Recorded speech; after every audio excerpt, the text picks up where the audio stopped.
मैं डॉक्टर अमित भटनागर पंतनगर कृषि विश्वविद्यालय में सस्य विज्ञान विभाग में प्राध्यापक के पद पर कार्यरत हूँ। इस चैनल के माध्यम से मेरा यह प्रयास है किसानों तक सही जानकारी पहुंचे ताकि उसका लाभ वो अपनी खेती में ले सकें। आज मैं अपने रिसर्च फील्ड में खड़ा हूं जहां हम रिसर्च करते हैं और यहाँ हमने गेहूं बो रखा है, या जैसा आप देख रहे हैं ये हमने 14 नवंबर को बोया था और आज है 14 दिसंबर, तो पूरा 1 महीना हो गया है और हमने इसमें सिंचाई करके यूरिया दे रखी है। और अब आप देखेंगे कि अभी इसमें खरपतवार थोड़े कम है, लेकिन अब चूंकि इसमें यूरिया भी पड़ी है और इसके बाद खरपतवार निकलने शुरू होंगे। और हर्बिसाइड जो होते हैं, जो खरपतवार नाशी है या शाकनाशी जिसे हम कहते हैं, या घास मारने की जो दवा है, वो हमको तभी डालनी चाहिए जब हमारे खेतों में घास थोड़ी निकल चुकी हो, उसमें 2 पत्तियां, 3 पत्तियां, 4 से 5 पत्तियां लगभग आ चुकी हो। तो 2 से 4-5 पत्तियां जरूर होनी चाहिए। मान लीजिए कि अभी हम इसमें डाल दें और घास इसमें है नहीं, तो दवा का असर कोई खास होगा नहीं और उसके बाद खरपतवार उगे आएंगे। क्योंकि जो हम खड़ी फसल में दवाई डालते हैं वो घास की पत्तियों पे जानी चाहिए। तो ऐसी दवाइयां जो घास है अपनी पत्तियों के द्वारा अवशोषण करती हैं। अगर घास ही बहुत कम हो रही है और ऐसी स्थिति में आप हर्बिसाइड डाल देते हैं तो उसका कोई रिजल्ट नहीं मिलेगा। तब होता क्या है कि हम 20-22 दिन पे सिंचाई करते हैं, उसको 2-3 दिन बाद यूरिया डालते हैं और फिर उसके 1 हफ्ते बाद घास निकलनी शुरू होती है। तो लगभग हम ये मान सकते हैं कि बुआई के 30-35 दिन बाद घास निकलनी शुरू हो जाती है। हालांकि इस खेत में नहीं निकली, दूसरे खेत में निकल सकती है। ये अलग अलग खेतों पर निर्भर करता है कि वहाँ पहले से कितनी घास रही है, वहाँ कितना पानी दिया है, कितनी हमने खाद दी है, बहुत सारी चीजों पर घास निर्भर करती है। तो जैसे में भी हम खेत देख रहे हैं तो आज 1 महीने पे इसमें थोड़ी थोड़ी घास निकलनी शुरू हुई है और 4-5 दिन बाद इसमें काफी घास निकल आएगी। तब ऐसी स्थिति में हमें शाकनाशी का प्रयोग करना चाहिए।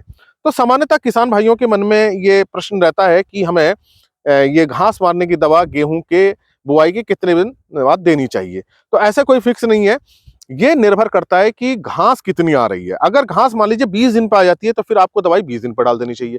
घास अगर 35 दिन पे आ रही है तो 35 दिन पर डालनी चाहिए। सामान्यतः जो खेतों में जो घास आती है गेहूं के, वो 30 से 35 दिनों पर आती है। तो ऐसी स्थिति में आपको घास की अवस्था पर नजर रखना चाहिए। कहीं कहीं आप देखेंगे घास ज्यादा हो रही है, कहीं देखेंगे कहीं घास कम हो रही है, तो उसी के अनुसार हमें दवाई डालनी चाहिए। अब जो खेत में जो गेहूं के बहुत सारे खरपतवार आते हैं, फेलिस माइनर तो बहुत ही कॉमन है, जिसे गेहूं का मामा कहते हैं, सत्यानाशी एक घास है, इसी तरह से कटीली घास है, जंगली जई है, कृष्ण नील है, तरा तेज है, चटरी मटरी है, जंगली मटर है, वन पालक है, दूब घास भी काफी आने लगी है गेहूं के खेतों में। तो ये बहुत सारी घास होती हैं जो चौड़ी पत्ती वाली भी होती हैं और पतली पत्ती वाली भी होती हैं। अब इनके लिए एक एक ऐसा हर्बिसाइड है जो सारी घासों को कवर कर लेता है, चाहे वो कटीली हो, चाहे वो सत्यानाशी हो, जंगली जई हो, तरा तेज हो, हर प्रकार की घासों को जो नियंत्रित करता है। एक नया हर्बिसाइड है, बहुत अच्छा ये काम करता है। यह है क्लोरोडेनाफॉप प्लस एमएसएम। वैसे तो इसका नाम, पूरा नाम क्लोरोडेनाफॉप प्रोपाइरगाइल प्लस मैट सल्फोरॉन मिथाइल है। और अगर आप इसका प्रयोग करेंगे तो ये सभी घासों को कंट्रोल कर लेगा। सामान्यतः किसान भाइयों के मन में प्रश्न आता है कि क्या कटीली को कर लेगा, या सत्यानाशी को कर पाएगा, या बथुए को करेगा। ये सभी प्रकार की घासों को कंट्रोल कर लेता है। तो ये क्लोरोडेनाफॉप प्लस एमएसएम, इस दवा का आप प्रयोग करेंगे तो आप बहुत अच्छा नियंत्रित कर लेंगे। इस पे मैं पहले भी वीडियो बना चुका हूं, मैंने अपलोड कर रखा है क्लोरोडेनाफॉप प्लस एमएसएम पे। और ये बाजार में वेस्टा के नाम से आता है, बहुत पॉपुलर है वेस्टा के नाम से। दूसरा जो बाजार में जो बिकता है संदेश के नाम से आता है। तो आप इसको प्रयोग कर सकते हैं। सिंचाई के बाद आप देख रहे हैं कि घास निकल रही है, तो आप इसको प्रयोग कर लीजिए।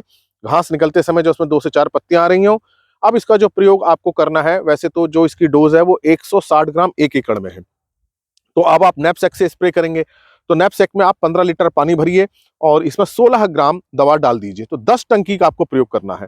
तो इस बात का बड़ा ध्यान रखना है कि आप नैपसेक में 15 लीटर पानी भरें और 16 ग्राम इस दवा को डाल दें और 10 टंकी का स्प्रे करें। इसका मतलब ये हुआ कि जो आपको 1 एकड़ की दवा है वो आपको 10 बराबर हिस्सों में बांटनी है। तो 160 ग्राम 1 एकड़ में पड़नी है और 10 बराबर भागों में बांटेंगे तो वो 16 ग्राम एक दवा हो गई। और इस तरह से आपको 10 टंकी का प्रयोग करना है। तो एक टंकी में ये 16 ग्राम दवा डाल दी, तो 10 बराबर भागों में आपको 1 एकड़ में इसको डालनी है और टंकी 10 लगनी है और एक टंकी में 15 लीटर। मैं बार बार इस बात को इसलिए दोहरा रहा हूं क्योंकि अगर दवा ज्यादा हो गई तो गेहूं पे ये असर कर सकती है और अगर दवा कम रही तो फिर घास पे असर नहीं होगा। तो इसलिए 16 ग्राम दवा आपको एक टंकी नैपसेक में डालनी है और एक टंकी में आपको 15 लीटर पानी रखना है और इस तरह की 10 टंकी का स्प्रे करना है और कुल क्षेत्रफल है 1 एकड़। तो ये दवा जो है इस स्थिति में जो आप डालेंगे घास पे बहुत अच्छा कंट्रोल करेगी, गेहूं पे इसका असर नहीं आएगा। और सबसे अच्छी बात ये होती है कि ये जो हर्बिसाइड जो जमीन में रहता है तो अगली फसल जो आप बोएंगे उस पर कोई असर नहीं डालेगा। बहुत से ऐसे हर्बिसाइड होते हैं जो हम जमीन में डाल देते हैं तो अगली वाली फसल को प्रभावित करते हैं, उसका जर्मिनेशन कम कर देते हैं, उसकी ग्रोथ रोक देते हैं, उसका जड़ों का विकास रोक देते हैं, या जिस फसल में डालने उस फसल को भी नुकसान पहुंचा देते हैं, फसल पीली पड़ जाती है। लेकिन इस हर्बिसाइड को आप इस तरह से प्रयोग करेंगे तो अच्छा असर आएगा। लेकिन आपको ये बात भी ध्यान रखना है कि खेत में नमी होनी चाहिए। अब देखिए कि इस खेत में नमी है और इसमें भी घास निकलेगी 2-4 दिन में, तब हम इसमें स्प्रे करेंगे। खेत में अगर नमी नहीं होगी और खेत सूखा है और ऐसे में आप स्प्रे कर देते हैं तो घास इतनी जल्दी मरती नहीं है। तो घास मर जाए इसके लिए खेत में नमी होना जरूरी है, थोड़ी नमी हो। और जैसे आजकल धूप निकली हुई है तो जब धूप निकली रहती है तो इसका असर और तेजी से होता है। अगर कोहरा लगा हुआ है या बादल है, धूप नहीं निकल रही है तो इसका असर थोड़ा लेट होता है, धीरे धीरे होता है। लेकिन तेज धूप निकल रही है, ऐसे दिन चल रहे हैं तो इसका असर जल्दी होगा। पहले पौधे मुरझाएंगे, फिर सूखेंगे, फिर वो खत्म हो जाएंगे। और जब घास खत्म हो जाएगी तो ये इसका फुटाव जो है, जो कल्ले निकल रहे हैं गेहूं के, बहुत अच्छे निकलेंगे और पूरे खेत को घेर लेंगे और उसमें फिर बालियां बहुत अच्छी निकलेंगी।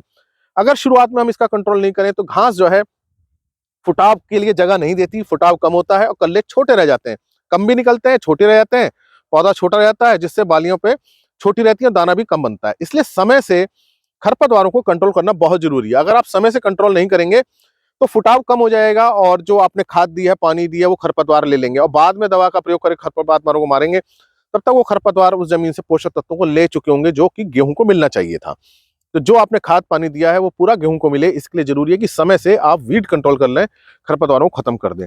तो इस दवाई का अगर आप प्रयोग करते हैं, जो मैंने आपको डोज बताई है, समय बताया है, तो बहुत अच्छे रिजल्ट्स आते हैं। सामान्यतः हम 30, 32, 35 दिन तक इस दवा का प्रयोग कर लेते हैं ताकि समय से खरपतवार नियंत्रित हो जाए और हमको अच्छे रिजल्ट्स मिले।